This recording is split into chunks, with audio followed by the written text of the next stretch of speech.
রাসূল সাল্লাল্লাহু আলাইহি সাল্লাম যে ১০ ব্যক্তিকে সর্বোত্তম বলেছেন, ব্যক্তিত্ব গঠনে ভালো কাজ করার গুরুত্ব অপরিসীম। আর যদি তা হয় রাসূল সাল্লাল্লাহু আলাইহি সাল্লামের সুন্নাহ আদর্শ তথা হাদিস থেকে, তাহলে তো কথাই নেই। এখানে আমরা জানব হাদিসের বর্ণনায় সেরা ১০ জন মানুষ বা উত্তম আমল। ফজরের ২ রাকাত সুন্নত। রাসূল সাল্লাল্লাহু আলাইহি সাল্লাম ইরশাদ করেছেন, ফজরের ২ রাকাত সুন্নত দুনিয়া ও আখিরাতের মধ্যে যা কিছু আছে তার থেকে উত্তম। মুসলিম হাদিস নং 725। ২. প্রথম কাতারে নামাজ।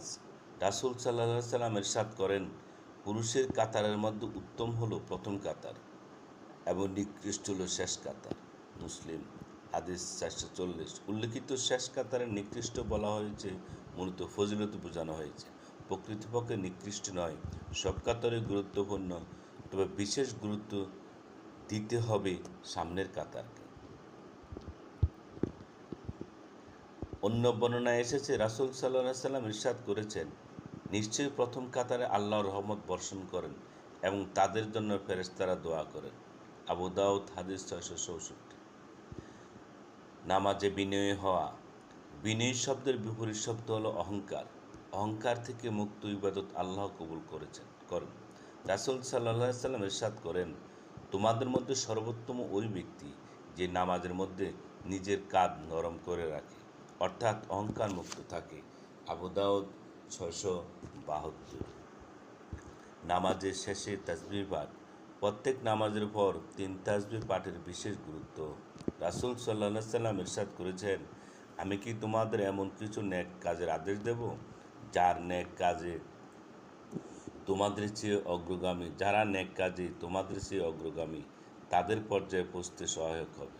তা হলো তোমার প্রত্যেক নামাজের পর ৩৩ বার তাসবিহ, সুবহানাল্লাহ, তাহমিদ, আলহামদুলিল্লাহ, তাকবীর, আল্লাহু আকবার পাঠ করবে।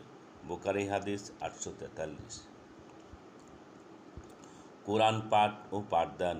রাসূল সাল্লাল্লাহু আলাইহি সাল্লাম ইরশাদ করেছেন, তোমাদের মধ্যে সর্বোত্তম ওই ব্যক্তি যে নিজে কোরআন শিক্ষা করে এবং অন্যকে শিক্ষা দেয়। বুখারী ৫০২৭। অসহায় লোকদের সাহায্য করা। রাসূল সাল্লাল্লাহু আলাইহি সাল্লাম ইরশাদ করেছেন,